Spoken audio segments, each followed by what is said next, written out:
Hello and Jai Hind. Welcome back to your own channel, Sir Tarubani, exclusive channel for ICSE board students. Yes, my dear rising star. ये chapter आपके demand पर बनाया गया है, hydrosphere. हाँ, hydro मतलब water और sphere मतलब रीजन। तो वेयर देयर इज एरिया और region of water, it is called as hydrosphere. तो आज इस चैप्टर को डिकोड करेंगे, एक एक टॉपिक सिंपल लैंग्वेज में और आपके करंट ईयर के सेशन के अकॉर्डिंग। हाँ, आपका लेटेस्ट सिलेबस मैं फॉलो करूंगा और आपसे रिक्वेस्ट करूंगा कि अगर ये चैप्टर आपको थोड़ा सा भी परेशान कर रहा है तो ये पूरा वीडियो देखिए और वीडियो के अंत में बताऊंगा एक टिप, एक ऐसा टिप जो आपको ज्योग्राफी लर्न करने में, जो ज्योग्राफी से आप परेशान रहते हैं, उसका निंजा टिक दे दूंगा। और ये नोट्स के लिए भी, हाँ, वीडियो को बने रहिए, मैं बताऊंगा कैसे आपको ये सारे नोट्स भी मिल जाने वाले हैं। तो चलिए स्टार्ट करते हैं। हाइड्रोस्फीयर तो हमारी अर्थ, अगर हम स्पेस से देखें तो ब्लू दिखती है। आप जानते हैं क्यों? Because of the water. और कितना वाटर है? 71% of the earth is covered with water. तो हमारे अर्थ में क्या वो जो सरफेस वाटर है, हाँ, जो नदियों में पानी है, क्या वो सिर्फ हाइड्रोस्फीयर है? नहीं नहीं नहीं। पानी हमारी धरती में ओशन के रूप में, रिवर के रूप में, नदियों के रूप में, स्ट्रीम, नैरो स्ट्रीम्स के रूप में, लेक्स के रूप में है, एंड इवन अंडरग्राउंड वाटर और एटमॉस्फेयर में भी मॉइस्चर के रूप में। ये सब कुछ this together makes the hydrosphere. हाँ, अब बात करेंगे कि मेजर सोर्सेज ऑफ वाटर क्या है। अगर टोटल अज्यूम करिए कि 100%, कितना? 100% अगर वाटर हमारी धरती में जो है, मैंने कहा धरती में 100% पानी कहां से आ रहा है समझिएगा। 97% वो पानी है जो ओशंस में है, मतलब वो पानी जो हम यूज नहीं कर सकते। हाँ, सॉल्टी वाटर होता है भाई, ना खेती कर सकते हो उससे। खेत में समुद्र का पानी मत डालना, बर्बाद हो जाएगी खेती। याद रखिएगा, salty water is not fit for the agriculture also, ना पीने लायक है। और बचा 3% पानी फ्रेश वाटर है। अब इस फ्रेश वाटर में भी 2.3% वो पानी है जो आइस कैप्स के रूप में, बर्फ के रूप में, हमारे जो आर्टिक्स और एंटार्क्टिक रीजन्स में, हाँ, पोलर रीजन्स में क्या है, वो आइस के रूप में क्या है, वहां ट्रैप्ड है। बचा सिर्फ 0.7%। हाँ, सिर्फ 0.7% सिर्फ वो फ्रेश वाटर, वो पानी जो आपके मेरे पास उपलब्ध है। यही पानी है आपके नदी में, आपके आसपास अगर कोई कुआं है, आपके घर के नीचे आपने बोरिंग करवा रखी है, वो सारा पानी जो आपके आसपास है वो सिर्फ 0.7% है। अब आप कल्पना कर लीजिए कि 0.7% पानी पूरी धरती के लिए अवेलेबल है, सिर्फ जो हम डायरेक्टली अभी यूज कर पा रहे हैं। और पानी कहां है? मैंने कहा, बात कर रहा था 0.7% की, तो ये 0.7% पानी मैंने कहा अंडरग्राउंड भी चला जाता है। इसे हम कई बार क्या कहते हैं, ग्राउंड वाटर या अंडरग्राउंड वाटर भी कहते हैं। अब ग्राउंड वाटर होता है सरफेस पे हो जाता है, वो रिवर्स के रूप में, स्ट्रीम के रूप में है। और ये पानी जब सोख करके सॉइल्स के द्वारा पार करते हुए टॉप सॉइल को, सब सॉइल को और पोरस रॉक को पार करके और नॉन पोरस रॉक की लेयर पे आकर रुक जाता है, वहां बन जाता है ये अंडरग्राउंड वाटर। हाँ, वो पानी जो आप कुएं की मदद से, हाँ, कुआं, वेल या मैंने कहा बोरिंग की मदद से, ठीक है ना, वहां से निकाल सकते हैं। और मैंने कहा कुछ पानी हमारी एटमॉस्फेयर में भी अवेलेबल है, हाँ, वाटर वेपर के रूप में, जिसे हम वाटर साइकिल में देखते हैं कि पानी हर वक्त क्या करता है, हमारे एनवायरनमेंट में मौजूद रहता है। सन की हीट, वहां से मॉइस्चर, मॉइस्चर से क्लाउड एंड क्लाउड से अगेन रेन। बात करेंगे अब जो तीन मेन है ना, तीन मेन फिनोमेना जिसे आपको समझना है इस चैप्टर में। सबसे पहला आता है लहरें, हाँ, वेव्स। तो वेव है क्या? आपने फिल्मों में, टीवी में देखा होगा कि समुद्र के किनारे जो लोग जाते हैं, हीरो हीरोइन, आपने देखा होगा, आप गए भी होंगे, आई एम श्योर।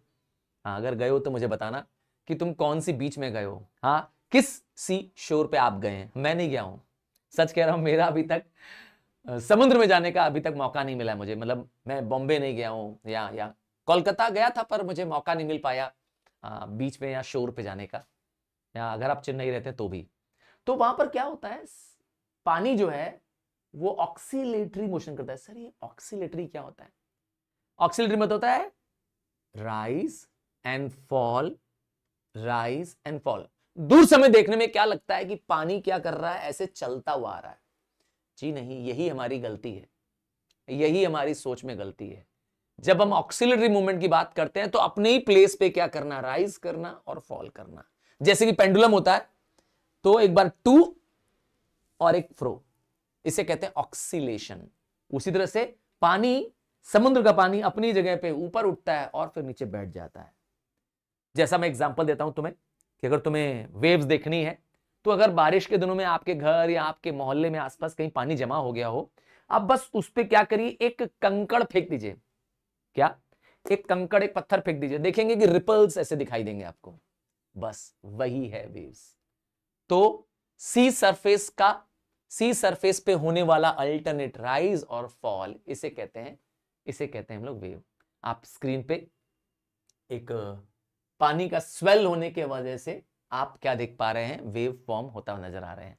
ध्यान दीजिएगा, वेव को कॉज करने में विंड्स इफेक्ट करती हैं। अगर तुम चाहते हो वेव अपनी बनाना, सर हाँ भाई, तुम अपनी वेव खुद पैदा कर सकते हो। क्या करो, एक सॉसर ले लो, हाँ चाय की प्याली ले लो, प्लेन प्लेट ले लो, और उसमें क्या करो, पानी या चाय जो भी तुमको पसंद है डाल दो उसमें, और यहां से मारो फूंक। हाँ करके देखना, तुम देखोगे एक रिपल पैदा होगा और पानी ऐसे मूव करता नजर आएगा। यही है वेव। हाँ, वेव इसी को कहते हैं। अब आते हैं टाइड क्या है सर। वेव और टाइड सब एक जैसा लगता है सर। अब टाइड क्या है सर, क्लियर करिए। देखिए, वेव में वो वाटर का लेवल अपनी पोजीशन पे अप और डाउन चला जाता है। हमें दूर से ऐसा लगता है कि पानी ट्रेवल करके आ रहा है, ऐसा होता नहीं है, ठीक है। पर टाइड में क्या होता है, the rise and fall of the sea water. ध्यान दीजिएगा, समुद्र का पानी ऊपर चढ़ जाता है, पूरा लेवल, एक लहर नहीं आती है, समुद्र का पानी ही राइज कर जाता है। बात समझ आ रहा है? और या तो समुद्र का पानी घट जाता है, कम हो जाता है। बस इसी को कहते हैं tide. Rise and fall of sea water due to gravitational force of sun and the moon. सूरज की जो हमारी धरती को अपनी तरफ पुल करने की पावर है, वो समुद्र को अपनी तरफ खींचता है। आप डायग्राम में भी देख पाएंगे, देखिए, सन कर रहा होता है हमारी अर्थ को, मून कर रहा होता है हमारी अर्थ को अपनी तरफ पुल, और इसकी वजह से ocean water towards the moon, towards the sun चले जाते हैं, कॉजिंग हाई टाइड। और ठीक अपोजिट पोल्स की तरफ, ठीक है, मतलब अगर सन और मून वाटर को अगर अपनी तरफ अट्रैक्ट कर रहे हैं, हाँ अपनी तरफ अट्रैक्ट कर रहे हैं ग्रेविटेशनल पुल की वजह से, तो इसकी वजह से वहां तो हाई टाइड होगा, पर उसके अपोजिट साइड में, हाँ मतलब नॉर्थ एंड साउथ में क्या हो जाएगा, लो टाइड्स हो जाएंगी। बात समझ में आ गई? तो टाइड्स का ओरिजिन का सबसे बेसिक रीजन है gravitational pull of the sun and the moon. हमारी अर्थ कंटिन्यूअसली अपनी पोजीशन चेंज करती रहती है, आपको पता ही है, रोटेशन करती है और रेवोल्यूशन करती है। और आपको तो पता है मून भी हमारे अर्थ का क्या करता है, राउंड लेता रहता है। तो क्योंकि हमारी मून की, मतलब अर्थ की, मून की और सन की जो रिलेटिव पोजीशन है चेंज होती रहती है, तो इसी तरह से मिनिमम और maximum forces of the gravitation लगते हैं। तो जब सन, अर्थ और मून कुछ ऐसी पोजीशन में हो कि अर्थ पर सबसे मैक्सिमम ग्रेविटेशन लगेगा, तो उस समय हो जाएगी हाई टाइड। और इसका उल्टा कर दो, अच्छा कभी कभी ऐसा भी होता है कि हमारी अर्थ मून से दूर चली जाती है, क्योंकि मैंने बताया मून हमारे अर्थ को क्या करता है, हाँ रिवॉल्व करता है, पता है ना, मून हमारा सैटेलाइट है और हमारी अर्थ को क्या करता है, पता है ना, रिवॉल्व करता है। तो इस रिवॉल्यूशन का पीरियड जो राउंड है वो एक सर्कल नहीं है बल्कि ओवल शेप है। तो एक समय ऐसा आता है जब moon is farthest away from the earth, तो जब मून हमारी धरती से सबसे दूर चला जाता है, हाँ, मैंने बोला फारदेस्ट, फार, फार मतलब दूर, तो उसे कहते हैं एपोजी। हाँ, उसको कहते हैं एपोजी। उस पीरियड में जब मून हमारी धरती से सबसे दूर होता है। इसका उल्टा कर दो, पेरिजी, हाँ, या पेरिगी। ये क्या है? पी, पेरी, पी से पास। देखिए मेरी भाषा में मैंने बोला पास। जब मून हमारी धरती के एकदम पास चला आता है, उस पीरियड को कहते हैं पेरिजी। बात समझ में आ गया? तो अब टाइड्स की बात कर रहे थे, तो मैंने कहा टाइड्स दिन में 2 बार आती है। कितनी बार आती है? 2 बार आती है। और क्या एग्जैक्टली 24 घंटे में 2 बार आती है? नहीं नहीं नहीं, टाइमिंग हर बार क्या होता है, 26 मिनट से एक्सटेंड कर जाता है। ठीक है, आइए आपको दिखाएं हाई टाइड और लो टाइड कैसे दिखती है। इसको देखिए जरा, इस फिगर को देखिए तो आपको समझ में आएगा। यहां समुद्र का लेवल, इस डायग्राम को ध्यान से देखिएगा तब समझ में आएगा। यहां समुद्र का लेवल देखिए कहां पर है, ये मतलब ओशन वाटर यहां तक है, यहां तक सी, यहां ओशन वाटर है। ये इस समय चल रहा है लो टाइड। हाँ, पानी नीचे है। अब देखिए यहां पर अब वाटर क्या हो गया है, राइज कर गया। देखिए इसके कंपैरिजन में पानी क्या हो गया, राइज कर गया। देखिए राइज कर गया है ना, इसी को कहते हैं हाई टाइड। इसीलिए मैंने कहा rise and fall of the sea water. बात समझ में आ गई है? इसे कहते हैं हाई टाइड। और हाई टाइड तभी आएगी जब पानी समुद्र से ऊपर चलाएगा, जो पहले से पानी है उससे ज्यादा पानी आ जाए। सर ये आ कहां से रहा है पानी? तो आपको पता होना चाहिए कि जो पूरे ग्लोब में जो समुद्र है, जो ओशंस हैं, वो आपस में क्या है, इंटरकनेक्टेड है। ठीक है ना? आइए देखें हाई टाइड कैसे हो रही है। इस इमेज को ध्यान से देखिए। जब अर्थ, मून और सन, ध्यान दीजिएगा, सन अपनी पोजीशन पर है, हम मूव कर रहे हैं मैं नहीं, आपके गूगल सर नहीं। सन मूव कर रहा है नहीं, सन स्टेशनरी है। ठीक है, हाँ, मतलब अर्थ के कंपैरिजन में बात कर रहा हूं। और मून मूव कर रहा है और हम मूव कर रहे हैं, मतलब अर्थ मूव कर रही है। तो जब ये तीनों एक स्ट्रेट लाइन में आ जाते हैं, ये रहा सन, मून और अर्थ, तो मून और सन दोनों मिल करके क्या करते हैं, एक स्ट्रॉन्ग ग्रेविटेशनल पुल पैदा करते हैं, causing high tide, causing high tide. ठीक है ना? ये जब तीनों एक लाइन में होंगे तो हाई टाइड होगा। और कभी कभी ऐसा भी हो सकता है कि ये एक राइट एंगल में हो, मतलब सन और मून, ध्यान से देखिए मेरे हाथ को, हाँ, सन और मून क्या हो, 90 डिग्री पे हो, राइट एंगल पे हो अर्थ के, तो सन और मून एक दूसरे के ग्रेविटेशनल पुल के अगेंस्ट काम करेंगे। नतीजा क्या होगा, पुल कम हो जाएगा और लो टाइड हो जाएगी। बात समझ में आ गई? लो टाइड कब होती है? सन, अर्थ और मून, तो they are forming a right angle. Sir कहां बन रहा है राइट एंगल? आइए दिखाएं कहां बन रहा है राइट एंगल। देखिए ये रहा सन, ये है हमारी अर्थ और यहां है मून, तो इनके बीच में बन रहा है राइट एंगल 90 डिग्री। ठीक है, तो सन और मून एक दूसरे के ग्रेविटेशनल फोर्सेस को कैंसिल आउट कर रहे हैं। बात समझ आ गई है? हम इसे कहते हैं क्या, लो टाइड। और टाइड आती कब है? मैंने पहले ही बताया, हर दिन, एवरीडे, रफली 2 टाइड्स, 24 घंटे में 2 बार टाइड आती है। इसका मतलब लगभग 12 घंटे में, हाँ एग्जैक्ट 12 घंटे में नहीं आती है, ठीक है, एग्जैक्ट 12 घंटे में नहीं आती, पर 12 घंटे के बाद एक बार श्योर टाइड आती है। ठीक है, सर ऐसा क्यों होता है कि 12 घंटे के बाद आती है? देखिए हमारी अर्थ कांस्टेंट मोशन में है, ठीक है, और मून भी हमारा चक्कर काट रहा है, ठीक है, और हर बार क्या हो रहा है, 26 मिनट का डिले होते जा रहा है, मतलब जो टाइड्स आएंगी वो 26 मिनट्स लेट आएंगी। ठीक है, ऐसा इसलिए है क्योंकि मून भी हमारे धरती को चक्कर काट रहा है और मून खुद भी रोटेट कर रहा है। मून रोटेट भी कर रहा है, या रोटेट करना मतलब अपने एक्सिस पे घूमना, और रेवोल्यूशन कर रहा है। नतीजा क्या होता है, डिले हो जाती है। अब टाइप्स ऑफ टाइड्स की बात करते हैं फिर से। तो एक टाइड जिसे हम हाई टाइड कह रहे थे उसे हम कहते हैं स्प्रिंग टाइड। बस वेरी हाई टाइड हो जाएगी तब उसी का नाम हो जाएगा स्प्रिंग टाइड। मतलब स्प्रिंग टाइड एक हाई टाइड का क्या है, एक टाइप है, समझ लीजिए ऐसे। हाँ, जब मैंने कहा था समुद्र का लेवल राइज कर जाएगा तो उसे हाई टाइड कहेंगे। बात करते हैं स्प्रिंग टाइड की।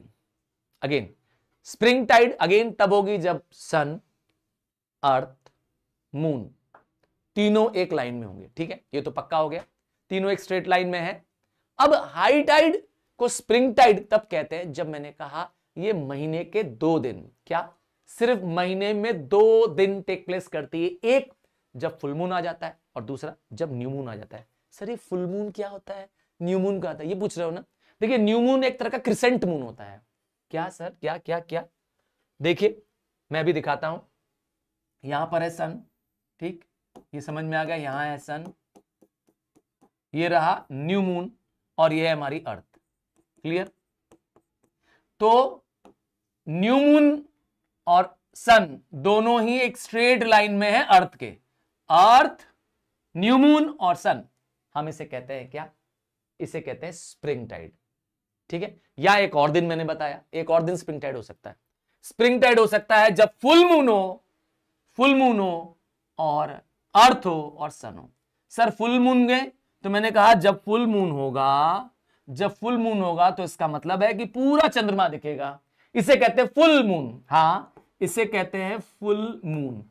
जबकि एक पतला सा, जिसे हम ईद का चांद कहते हैं ना, ऐसा पतला सा, इसे कहते हैं क्या? New moon. मतलब जब मून अपना, जब नो मून हो जाता है, जब मून गायब हो जाता है, जैसे कहते हैं ना अमावस्या आ जाती है, तो अमावस्या के बाद जब चंद्रमा निकलता है, हाँ, जब चंद्रमा का वापस शेप फेज आने लगता है, उसे कहते हैं न्यू मून। ये है न्यू मून। क्लियर है? क्लियर है? पक्का? तो इन दोनों दिनों में, फुल मून के दिन में भी और न्यू मून, फुल मून और न्यू मून के टाइम पर आएगी स्प्रिंग टाइड। टाइम फिक्स है, याद रखिएगा, टाइमिंग फिक्स है। हाँ, पहले से ही साइंटिस्ट प्रिडिक्ट कर देते हैं। और जब स्प्रिंग टाइड आती है तो वेरी हाई टाइड होती है, समुद्र के बीचेस को खाली करा दिया जाता है। हाँ, फिशरमैन्स को उस समय बहुत सावधानी बताई जाती है कि प्लीज बी सेफ। हाँ, क्योंकि पानी बहुत ऊंचा आ जाता है। बात कर रहे हैं नीप टाइड की। नीप टाइड मतलब लो टाइड है, पर मैंने कहा ये एक तरह से ऐसा समझिए, जब हम स्प्रिंग टाइड बात करते हैं तो पानी नॉर्मल टाइड से 20% ज्यादा हाई होता है, उस समय स्प्रिंग टाइड होता है। उस तरह से नीप टाइड में 20% ज्यादा बिलो चला जाता है। मतलब पानी लो टाइड है पर वेरी लो टाइड है, ऐसा समझ लीजिए।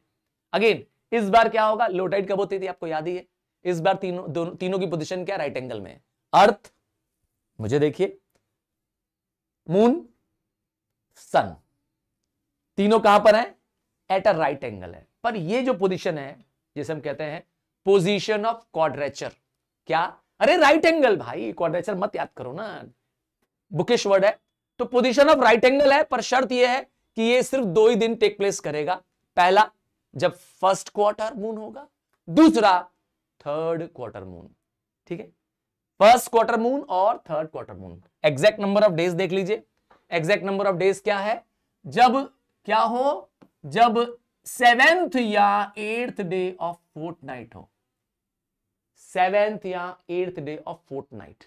सर ये फोर्टनाइट क्या होता है? 14 दिन को फोर्टनाइट कहते हैं। तो 7वां दिन पहला क्वार्टर और 21वां दिन 21st डे थर्ड क्वार्टर। समझ में आ गया? तो ये 7th डे है एक तरह से समझिए, और ये 21st डे है। सर ये 7 और 21 कैसे निकाले?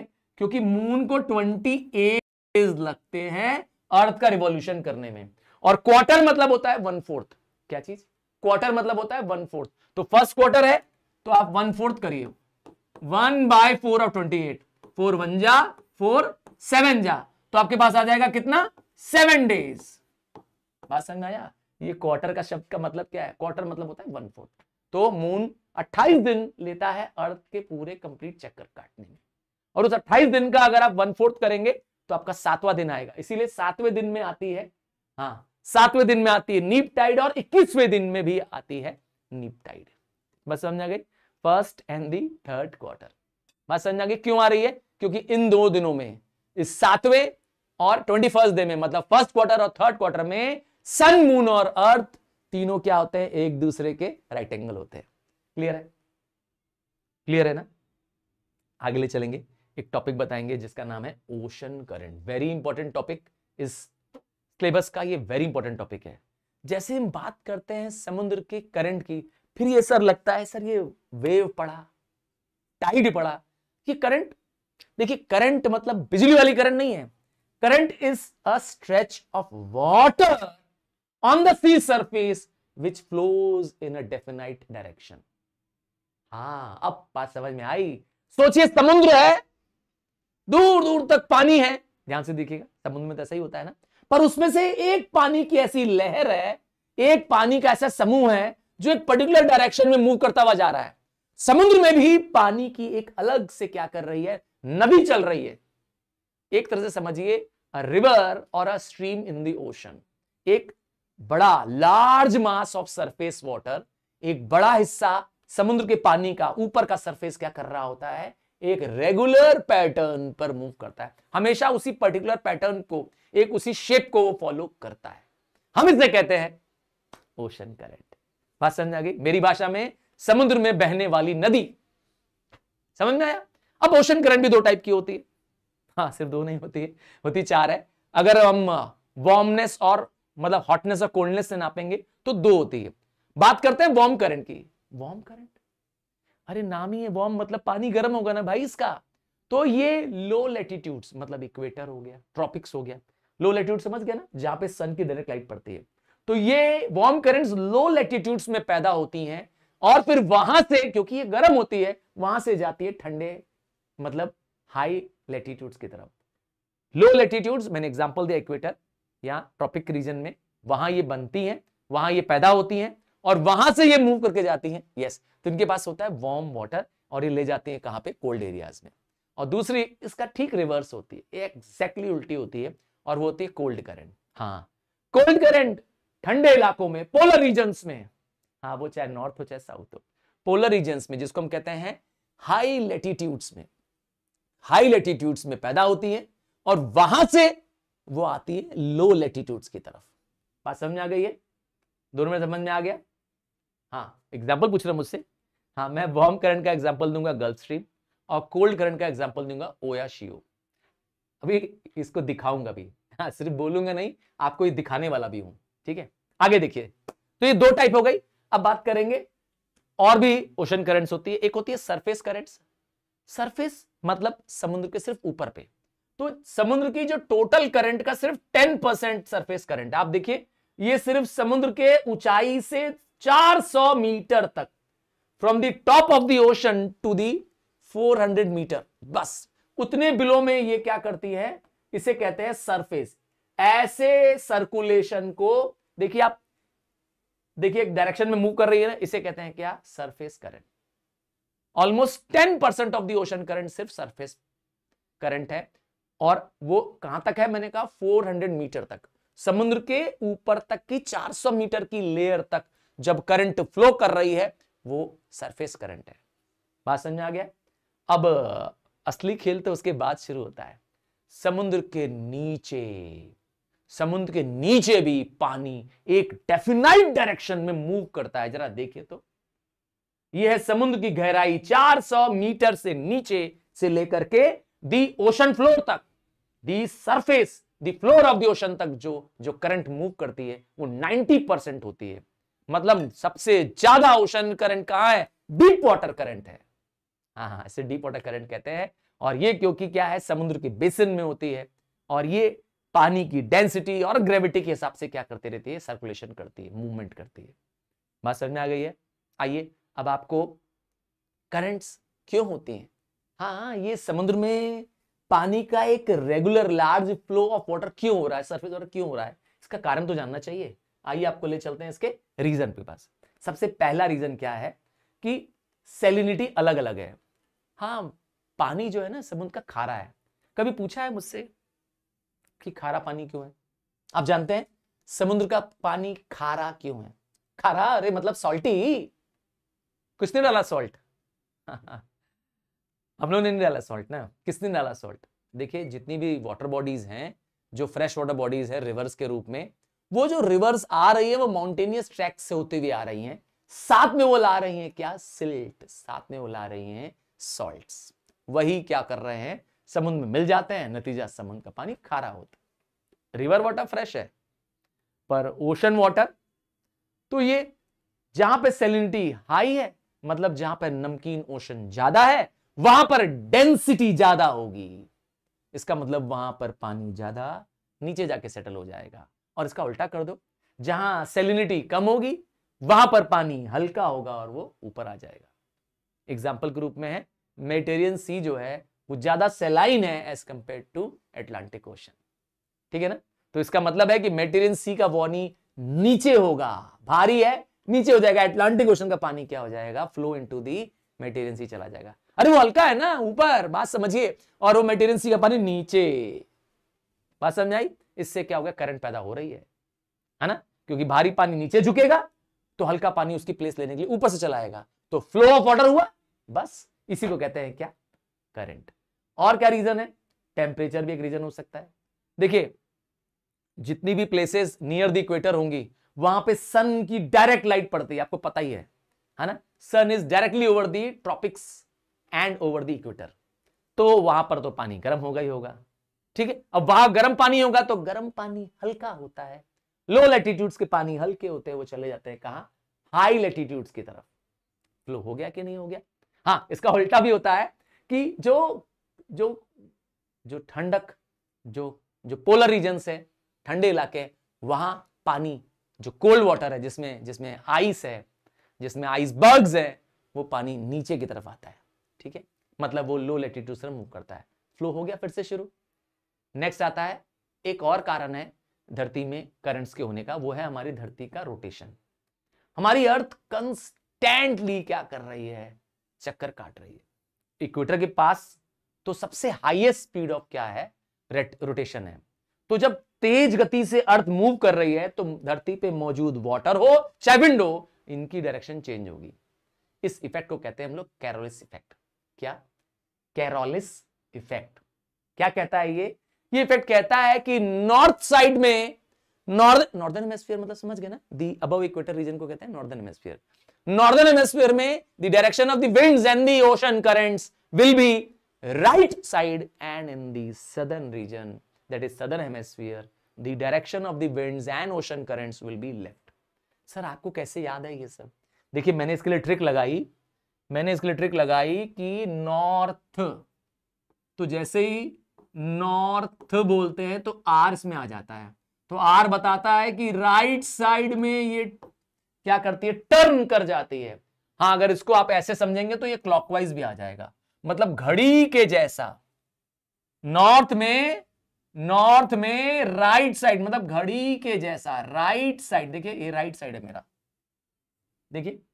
तो नॉर्दर्न हेमिस्फीयर में क्या होता है, winds and ocean currents move toward the right, southern side में उल्टा हो जाएगा, लेफ्ट, जिसको हम कहेंगे एंटी क्लॉकवाइज। हाँ, मैं आपको भी प्रूव करके दिखाऊंगा, ये चीज अभी आपको दिखाऊंगा। हाँ, ध्यान से देखिएगा। हाँ, एक रिक्वेस्ट करूंगा कि सेशन बीच में मत लीव किया करिए। इन केस आपको बहुत इमरजेंसी है, आपके पास टाइम शॉर्ट है, तो स्पीड बढ़ा लीजिए। हाँ, 1.2 कर दो भाई, 1.5 कर लो ना, but do not miss the lesson in between. इन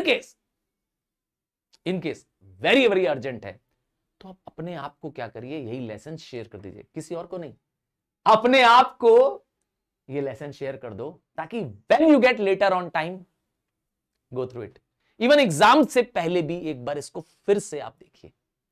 हाँ, don't waste your time scrolling here and there, stick to one timetable and follow it। चलो, बात कर रहा था अर्थ रोटेशन की, तो मैंने एग्जांपल दिया कि ये करंट्स मूव करती हैं, आपको भी इसके एग्जांपल्स में शो करूंगा। और एक रीजन है, और एक कारण है कि करंट्स क्यों पैदा हो रही हैं, और वो है प्लेनेटरी विंड, जिसको हम परमानेंट विंड्स भी कहते हैं। अरे भाई, वो विंड्स जो throughout the year same direction में फ्लो करती हैं, they are called as planetary winds, permanent winds. उनमें सबसे पहले है, हाँ, ये बहुत इंपॉर्टेंट रोल प्ले करती है ओशन करंट्स में। याद रखिएगा, ये winds through out the year blow करती हैं, एक डायरेक्शन में ब्लो करती हैं। उनमें सबसे पहली आती है trade winds. Trade winds blow करती है from subtropical high pressure to equator low pressure. बात समझ आ रही है? तो ये विंड्स जो कि इक्वेटर की तरफ आ रही होती हैं, है ना, ये विंड्स क्या करती हैं ये विंड्स जब ऊपर से इक्वेटर्स की तरफ आ रही होती है तो उसे नाम होता है नॉर्थ ईस्ट ट्रेड विंड्स। क्या बोलते हैं इनको? North east trade winds. ये इफेक्ट करती है किसको? ये मूव करती है नॉर्थ इक्वेटोरियल करंट को to the warm east coast of Japan, example है। दूसरा साउथ ईस्ट ट्रेड विंड्स है, ये क्या करती है? साउथ इक्वेटोरियल करंट को मूव करती है to the warm east coast of Australia. हाँ, मैं भी डायग्राम दिखा दूंगा आपको, इमेज दिखा दूंगा इसका। इसी तरह से दूसरी प्लैनेटरी विंड, पहली हो गई ट्रेड विंड्स, दूसरी हो गई westerly winds. Westerly winds blow करती है from subtropical high pressure belts to subpolar low pressure belts. हाँ, इन रीजन्स में ये ब्लो करती है वेस्टर्ली विंड्स। वेस्टर्ली विंड्स एकदम उल्टा इफेक्ट डालती हैं। क्या? एकदम रिवर्स इफेक्ट डालती हैं। सर इसका मतलब जो वेस्टर्ली विंड्स हैं वो फोर्स करती हैं गल्फ स्ट्रीम को कि वो वेस्टर्न कोस्ट ऑफ यूरोप चला जाए। हाँ, और वो वेस्ट कोस्ट ऑफ यूरोप में उसको ट्रांसफर कर देती है, जबकि they cause cold west wind drift to flow towards the equator. मतलब कि कहना चाहते हैं they help, they cause the drift और motion of the surface water, westerly winds. ठीक है, अब आता है तीसरी विंड्स। ये मॉनसून विंड्स हैं, याद रखिएगा monsoon winds are not the planetary winds. ठीक है, बट सबसे स्ट्रॉन्गेस्ट इंफ्लुएंस कॉज करती है ये monsoon winds. Monsoons are seasonal winds and monsoon word is derive from the Arabic word mausam which means seasonal reversal of the winds. Seasonal reversal of the winds, इसमें क्या होता है? Winds जो हमारे India में जो रेंज ला रही हैं, हाँ, जब ये साउथ से नॉर्थ की तरफ एंटर करती है तो they become south west monsoon. तो समर में हो जाती है साउथ वेस्ट मानसून और विंटर में क्या हो जाती है? North east monsoon. लैंड भी एक इंपॉर्टेंट फैक्टर है ओशन करंट्स को, या तो वो डाइवर्ट करता है, मतलब डायरेक्शन चेंज कर देता है, और या तो क्या करता है वो हेल्प करता है करंट को क्या करने के लिए? Enter towards the sea bodies. ठीक है, आइए अब आपको ले चलते हैं सबसे इंपॉर्टेंट करंट्स की तरफ। आपको बताएंगे कौन कौन से इंपॉर्टेंट करंट्स हैं जो आपको याद कर लेने हैं। क्या? Questions based on these currents are going to be asked for sure. आइए बात करते हैं। The most important current in your syllabus is Gulf Stream. हाँ, Gulf Stream Gulf of Mexico में पैदा होती है। सर ये गल्फ ऑफ मैक्सिको है कहां? आइए दिखाते हैं। देखिए अमेरिका में, ये अमेरिका दिख रहा है, नॉर्थ अमेरिका दिख रहा है ना, ये कॉन्टिनेंट, यहां पर अमेरिका है, इसमें फ्लोरिडा दिखेगा आपको, ये इसे कहते हैं फ्लोरिडा। ये देखिए फ्लोरिडा दिखा आपको, ये जो फ्लोरिडा है, हाँ फ्लोरिडा दिखा आपको, फ्लोरिडा पेनिनसुला मैंने दिखा दिया आपको, ये फ्लोरिडा है और इसके पीछे यहां पर है गल्फ ऑफ मैक्सिको। यहां मैं शेड कर दूं, ये रहा, ये है गल्फ ऑफ मैक्सिको, एकदम सी शेप है ऐसा। हाँ, यहां पर ये सी शेप्ड है ऐसा, एकदम आपको सी बना नजर, ठीक पीछे यहां पर है गल्फ ऑफ मैक्सिको। इस गल्फ ऑफ मैक्सिको से ओरिजिनेट करती है गल्फ स्ट्रीम। नाम से देखो गल्फ स्ट्रीम, ये एक वार्म करंट है। क्यों सर? क्योंकि मैंने बताया था जो लो लैटिट्यूड्स के पास होती है, जो इक्वेटर के नजदीक होती है, हाँ इक्वेटर और ट्रॉपिक्स के पास होती है, वहां पर होती है हमेशा वार्म करंट। और ये वार्म करंट कहां जाती है? हाँ, लो लैटिट्यूड्स में होती है, हाई लैटिट्यूड्स में बढ़ती है। देखिए अब ये फ्लोरिडा कोस्ट को, स्ट्रेट को पार कर रही है, फ्लोरिडा का स्ट्रेट पार करके, और ये मूव करती है टूवर्ड्स दी नॉर्थ। नॉर्थ में जाते समय ये न्यू फाउंडलैंड, क्या चीज? न्यू फाउंडलैंड पहुंच जाती है, और यहां ये है न्यू फाउंडलैंड, देख लीजिए ये है न्यू फाउंडलैंड, और यहां पर न्यू फाउंडलैंड में, यहां पर देखिए क्या हो रहा है, इसके साथ मुलाकात होने वाली है एक कोल्ड करंट की। तो gulf stream meets Labrador current, और लेब्राडोर करंट एक कोल्ड करंट है। ये कहां से आ रही है? ये आर्टिक ओशन से, नॉर्थ आर्टिक ओशन से आ रही है, and this cold current and warm current meet है, और यहां बनता है डॉगर बैंक्स। हाँ, ये एक प्लेस है, ये एक समुद्र प्लेस है ना, off coast of Newfoundland. Newfoundland के बाहर समुद्र इलाका है जहां दुनिया का सबसे बड़ा फिशिंग ग्राउंड बन जाता है। ये क्यों बनता है? Because of the meeting of the warm and the cold current. बात समझ आ रही है? और क्या करती है? तो ये जो गल्फ स्ट्रीम है, ये गल्फ स्ट्रीम है, यहां पर स्ट्रॉन्ग साइक्लोन्स भी आते हैं, वो भी हर टाइप के साइक्लोन्स आते हैं। अब आपको इसी गल्फ स्ट्रीम को जो आगे जाके क्या बन जाती है, north Atlantic drift, this gulf stream changes to north Atlantic drift after meeting the Labrador current. हाँ, ये वार्म करंट ही है, ये वार्म करंट है, बट इट बिकम्स क्या, नॉर्थ एटलांटिक ड्रिफ्ट। और ये क्या करती है, ये ग्रैंड बैंक से निकलते हुए, है ना, वेस्टर्न यूरोप की तरफ जाती है और कीप करती है यूरोप को फ्री फ्रॉम आइस। इसकी वजह से देखिए यहां 3 डायरेक्शन में फ्लो करते हुए नजर आएगी, मैं आपको भी दिखाऊंगा मैप में। ये 3 डायरेक्शन में फ्लो करती है, north Atlantic drift flows in 3 direction. पहला, ये नॉर्थ एटलांटिक ड्रिफ्ट कहां बनी, यही गल्फ स्ट्रीम, यही गल्फ स्ट्रीम आगे जाके क्या बन जा रही है, नॉर्थ एटलांटिक ड्रिफ्ट बन जा रही है। North Atlantic drift which is a warm current keep the Europe, ये है यूरोप पूरा, ये यूरोप है इधर, ये देख लीजिए, ये यूरोप है, ये इंग्लैंड है, यूके। तो एक नॉर्थ एटलांटिक ड्रिफ्ट क्या कर जाती है, ऊपर की तरफ चली जाती है, north side of the Scandinavia चली जा रही है, ऊपर चली जा रही है। एक पार्ट इसका चला जा रहा है यूके में, जिसको कहते हैं यूके, यूके मतलब यूनाइटेड किंगडम, इंग्लैंड, जिन्होंने हमें गुलाम बनाया था, ये रहा। और एक नॉर्थ एटलांटिक ड्रिफ्ट क्या करती है, टुवर्ड्स दी कैनरीज के साथ चली जा रही है। क्या मिल जा रही है, this moves toward the कैनरीज current, देखा ध्यान से, और कैनरीज करंट से मिल कर जाती है, जो कि कोल्ड करंट है। बात समझ में आ गया। बात करेंगे अब अगले करंट की, लेब्राडोर की। मैंने आपको दिखाया था लेब्राडोर करंट, हाँ, लेब्राडोर करंट डायग्राम में दिखा दिया था, इमेज में दिखा दिया था, बताया ना, लेब्राडोर करंट नॉर्थ से आती है, आर्टिक ओशन से आती है। तो जितनी भी ठंडी प्लस इलाकों से जो करंट आएगी वो ऑब्वियस बात है कोल्ड करंट होगी। हाँ भाई, ठंडे इलाकों से आ रही है, तो ये ठंडे इलाके नॉर्थ एटलांटिक ओशन से टॉप से आ रही है, ऊपर से आ रही है। और वहां पे क्योंकि बहुत ठंडा है, तो नतीजा क्या होता है, वहां से जब ये फ्लो करके आती है नीचे, तो ठंडा पानी लाती है, आइसबर्ग ले आती है। हाँ सही कह रहे हैं। और आइसबर्ग ग्रीनलैंड, क्योंकि ग्रीनलैंड के आसपास है, वो दिखाता हूं आपको, देखिए मैं आपको दिखा रहा हूं, ये रहा ग्रीनलैंड, देखिए। तो ये नॉर्थ से आ रही है ऊपर से, ठीक है। नतीजा क्या हो रहा है, दे ब्रिंग कोल्ड करंट, ठंडी पानी है, ठंडा पानी है बहुत ज्यादा। और क्या करता है, ये आकर के गल्फ स्ट्रीम से आकर के मीट कर जाता है, गल्फ स्ट्रीम से आकर मीट कर जाता है। आपने लेब्राडोर नाम के डॉग्स भी सुने होंगे, क्या कहते हैं, लेब्रे, हाँ, या लेब्राडोर ब्रीड के डॉग, नाम सुना है क्या? हाँ, इसी के नाम से रखा गया है। एक्चुअली एक प्लेस है न्यू फाउंडलैंड में लेब्राडोर के नाम से। हाँ, न्यू फाउंडलैंड मैंने आपको दिखाया मैप में, अमेरिका के मैप में न्यू फाउंडलैंड दिखाया। हाँ, न्यू फाउंडलैंड जो इलाका है, वहां पर ये ब्रीड पाई जाती थी, लैब ब्रीड पाई जाती है। वैसे लेब्राडोर जो वर्ड है, वो एक वर्ड है जिसका मतलब होता है वर्कर। हाँ, लेब्राडोर शब्द का सही बता रहा हूं मैं तुमको। हाँ, ये डॉग जो है ब्रीड, ये यहां से गए यूनाइटेड किंगडम, मतलब ब्रिटेन के पास गए, और वहां से फिर वर्ल्ड ओवर पॉपुलर हो गए। बड़े प्यारे से होते हैं आई थिंक ये डॉग, आई होप देखा होगा। बहुत ज्यादा बार्क नहीं करते हैं, बहुत ज्यादा परेशान नहीं करते हैं, होते बड़े, हाँ, बड़े मोटे ताजे होते हैं।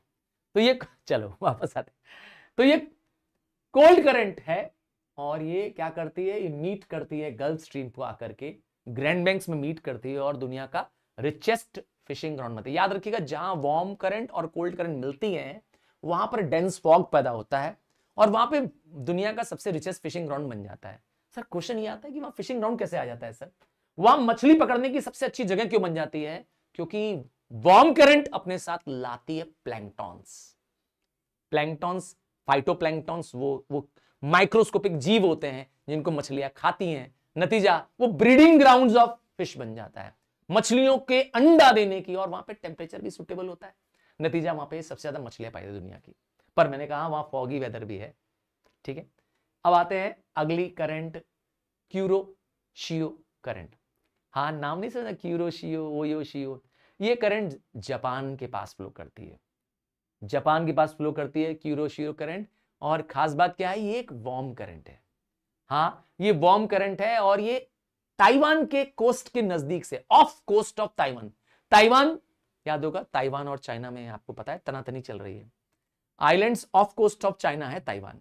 तो ताइवान के ऑफ कोस्ट में ये पैदा होती है, नाम है क्यूरोशियो करंट। और ये मूव करते हुए जाती है, ताइवान को मूव करते हुए, जापान के नॉर्थ ईस्ट को मूव करते हुए ऊपर चली जाती है, और आगे जाकर क्या होती है, वो north Atlantic, north Pacific current में जाके मूव कर जाती है।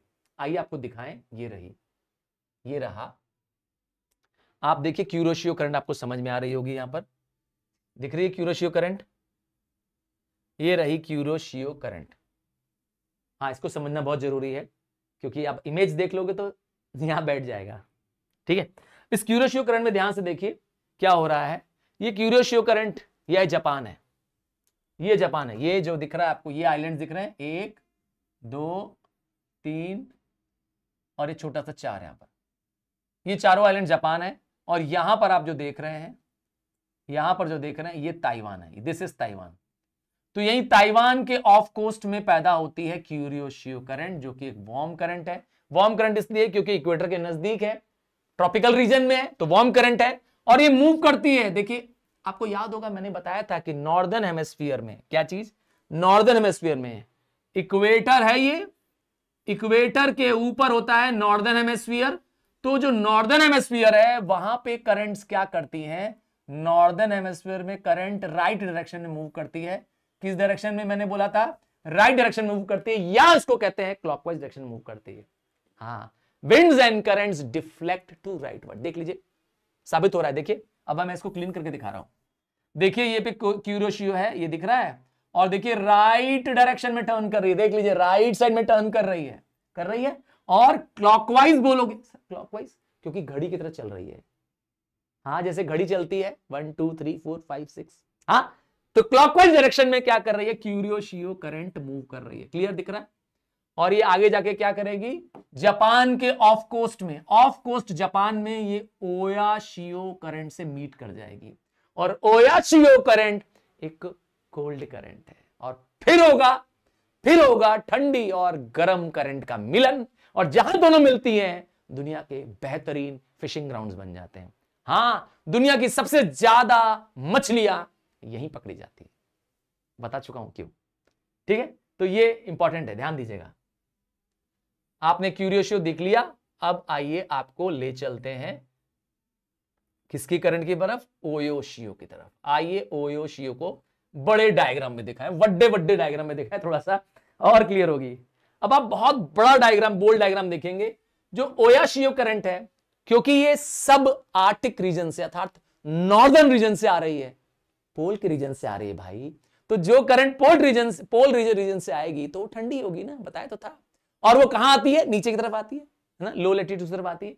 तो ये एक सब आर्टिक करंट है, ठंडी करंट है, और ये करंट नीचे की तरफ आ रही है, साउथ आ रही है, और रास्ते में टकराएगी क्यूरोशियो से। यहां टकरा रही है क्यूरोशियो से, कहां टकरा रही है, जापान के ऑफ कोस्ट में, जापान के ऑफ कोस्ट में टकराती है, जहां दुनिया का अगेन एक बहुत ही बड़ा फिशिंग ग्राउंड बन जाता है। हाँ, वर्ल्ड का रिचेस्ट फिशिंग ग्राउंड बन जाता है, वन ऑफ द रिचेस्ट बन जाता है। क्यों, क्योंकि मैंने कहा था यहां पर हाई न्यूट्रिएंट कंटेंट्स हैं, यहां पर फिशेस के लिए planktons, food available in plenty है, और वेदर भी सुटेबल है फिशेस की ब्रीडिंग ग्राउंड बनने के लिए। तो न्यूट्रिएंट अवेलेबल है, क्लाइमेट सुटेबल है, नतीजा फिशेस बहुत ज्यादा वहां ग्रो करती है, ब्लूम करती है। बात समझ आया। ये ओयाशियो करंट यहां की रुकती नहीं है, मीटिंग के बाद खत्म नहीं हो जाती है, बल्कि ओयाशियो और क्यूरोशियो करंट दोनों क्या करती हैं, आगे मूव करती हैं और बन जाती हैं नॉर्थ पैसिफिक करंट। क्या बन जाती हैं, दे together form north Pacific current. आगे जाकर ये अलास्का में चले जाती हैं, मतलब कोल्ड करंट की तरफ वापस चले जाते हैं, they move towards the cold. Warm current होने के नाते ये कोल्डर रीजन्स में चली जाती हैं, और जब ठंडी होती है तो वो वार्मर रीजन में चली जाती है। बात समझ आया। So it is a big cycle. याद रखिएगा जब हम करंट्स की बात करते हैं, so the currents follow a particular pattern, याद रखिए, ठीक है। तो उस पैटर्न को क्या करती है, फॉलो करती रहती है। चलिए, तो करंट्स आपने देख लिया, मेन करंट्स आपने सारी देख ली। अब आइए इन करंट्स के फटाफट इफेक्ट्स देख लें, क्या कॉज करती है। करंट्स क्लाइमेट पे बहुत इंपॉर्टेंट इफेक्ट डालती है, खास करके कोस्टल एरियाज में। पहला इफेक्ट ये है कि अगर करंट्स वार्म करंट होंगी, तो जहां वार्म करंट जिस कोस्ट पे आएगी, वहां अगर बर्फ भी जमी होगी तो बर्फ पिघल जाएगी, और वहां पे मॉइस्चर बढ़ जाएगा, एब्जॉर्बिंग कैपेसिटी। क्योंकि वार्म करंट मतलब होता है गर्म हवा जहां होगी तो वहां पानी एब्जॉर्ब करने की शक्ति बढ़ जाएगी, वहां रेन आने की चांसेस बढ़ जाएगी। बात समझ आए ना। और तो कोल्ड करंट तो मालूम ही है, ठंडक ले आएगी, फॉगी वेदर ले आएगी, ठीक है। और क्या होता है ये बता चुका हूं, वार्म करंट रेनफॉल कॉज करती है, cold current foggy weather cause करती है, एंड जहां warm and cold current meet करती है, उसके मीटिंग प्लेस पे क्या होता है, वायलेंट स्टॉर्म्स आते हैं। हाँ भाई, दोनों तेज क्या करती हैं, हवाएं पैदा करती हैं। और क्या खास बात है, ये मेरीन ऑर्गेनिजम्स के लिए, जिनको हम कहते हैं प्लैंक्टन्स, है ना, ये क्या होता है, प्लैंक्टन्स क्या होता है, ये एक तरह के माइक्रोस्कोपिक ऑर्गेनिज्म होते हैं। क्या ये माइक्रोस्कोपिक ऑर्गेनिजम्स होते हैं, ये ग्रोथ के लिए बहुत फायदेमंद है। और जब प्लैंक्टन्स अच्छे होंगे वहां पर, तो फिश का फूड क्या है, फिश तो प्लैंक्टन को ही तो खाती है। नतीजा क्या होता है, जहां ओशन करंट्स हैं वहां ऑर्गेनिक मटेरियल है फिशेस के लिए, मतलब फूड है फिशेस के लिए, तो ज्यादा प्लैंक्टन ज्यादा मछलियां, सिंपल। हाँ, तो करंट्स प्लैंक्टन ले आती है अपने साथ, ठीक है। और हमारे बिजनेसेस को, कॉमर्स को कैसे मदद करती है, देखिए वार्म करंट्स की वजह से हार्बर्स, हाँ, समुद्र के पोर्ट्स विंटर्स में भी फ्री हो पाते हैं अगर वार्म करंट होगी। एक एग्जांपल देता हूं, बहुत ध्यान से सुनिएगा। जो कोस्ट ऑफ यूके, नॉर्वे है, जो कि नॉर्थ में है, जहां पे एकदम एक्सट्रीम कोल्ड पड़ता है, पर वहां पे पहुंचती है गल्फ स्ट्रीम, वहां पे पड़ती है नॉर्थ अटलांटिक। हाँ, वो जो गल्फ स्ट्रीम थी ना, वो नॉर्थ अटलांटिक ड्रिफ्ट बन के वहां पहुंचती है, पर क्योंकि वो वार्म करंट है, तो वो यूके, नॉर्वे, इन सब रीजन्स को मैंने डायग्राम में दिखाया था अभी थोड़ी देर पहले, मिस कर गए क्या, नॉर्थ अटलांटिक ड्रिफ्ट करके दिखाया था। ये वार्म करंट है और ये क्या करती है, कोस्ट ऑफ यूके जो कि नॉर्थ में है, उसको भी फ्री फ्रॉम आइस रखती है, इवन इन दी विंटर्स, ठंडी में भी, है ना, कड़कड़ाती ठंड में भी क्या होता है, वहां पे शिपिंग आराम से हो सकती है। और क्या फायदा है, एक एग्जांपल है मॉन्ट्रियल का। मॉन्ट्रियल एक प्लेस है जो कि सेंट लॉरेंस नदी है, सेंट लॉरेंस रिवर के माउथ पे एक शहर है मॉन्ट्रियल, बहुत इंपॉर्टेंट शहर है कनाडा का। पर ये मॉन्ट्रियल समुद्र तट के लिए ओपन रहता है through out the year because of the warm current, जबकि व्लादिवोस्टॉक हमेशा समुद्र के नजदीक होने के बावजूद भी हमेशा क्या होता है, बर्फ से ढका रहता है, through out the year block रहता है वहां पर। हाँ, उनको ऐसी शिप चलानी पड़ती है जो बर्फ काटने वाली शिप्स होती हैं। सेलिंग वेसल्स को बहुत फायदा मिलता है अगर वो direction of the current follow करती हैं। अगर शिप्स का डायरेक्शन वो हो जिस डायरेक्शन में करंट ब्लो कर रही हो, तो शिप का फ्यूल कॉस्ट बच जाएगा, है कि नहीं। और उसका उल्टा भी हो सकता है, शिप को आना इस डायरेक्शन में फॉर एग्जांपल, और करंट इस डायरेक्शन में अपोजिट जा रही है, तो उल्टा हो जाएगा, शिप को बहुत एनर्जी लगेगी और डायरेक्शन उसका हिंडर्ड होगा और फ्यूल कॉस्ट बहुत बढ़ जाएगा, ठीक है। और शिप्स को डेंजर भी कई बार कॉज कर देते हैं, क्योंकि जो कोल्ड करंट्स होती हैं, जैसे मैंने एग्जांपल दिया था लेब्राडोर करंट की, जो कि आर्टिक रीजन में ब्लो करती है, आर्टिक रीजन से आती है नीचे की तरफ, है ना, अटलांटिक ओशन में, तो वहां वो क्या करती हैं, आइसबर्ग्स को भी अपने साथ, जो कि ग्रीनलैंड में पाए जाते हैं, उनको साथ लेके आ जाती हैं। अब आइसबर्ग तो आप जानते ही हैं बहुत डेंजरस होता है, शिप्स को हार्म कॉज करता है। और टाइटैनिक की कहानी तो बताने की जरूरत ही नहीं है, टाइटैनिक के डूबने का कारण एक आइसबर्ग था, है ना। तो आइसबर्ग बहुत डेंजरस है शिप्स के लिए, वो फ्लोट करते हैं और इवन डार्कनेस में, और इवन शिप्स को भी क्या होता है, उसको लोकेट करना मुश्किल होता है। ये अलग बात है, आज टेक्नोलॉजी पहले से बहुत बेटर हो चुकी है और मेरे सुपरस्टार्स तो पहले से और बेटर हो गए हैं, और मैं यकीन जानता हूं कि मेरे राइजिंग स्टार अब सुपरस्टार बनने वाले हैं, जल्दी जल्दी ही आप 10th बोर्ड के स्टूडेंट बनने वाले हो। सो मैं तुम्हारा स्वागत करने के लिए वहां भी हूं, और बस इतना रिक्वेस्ट करूंगा कि अगर आपने बीच में मिस कर दिया था तो ये लेसन वीडियो अपने आप को शेयर कर दो, हाँ, अपने ही मोबाइल नंबर पे शेयर कर दो, ताकि फिर जाकर के यहीं से रिवीजन करना है। So this brings to the end of the hydrosphere in the latest syllabus, and मैं मेरे राइजिंग स्टार के साथ हूं। बस मुझे चाहिए आपका प्यार, और मुझे बताइए कि नेक्स्ट चैप्टर्स पे किस पे हम काम करें। I be waiting for your comments, and I promise कि I try to communicate. So bye from now.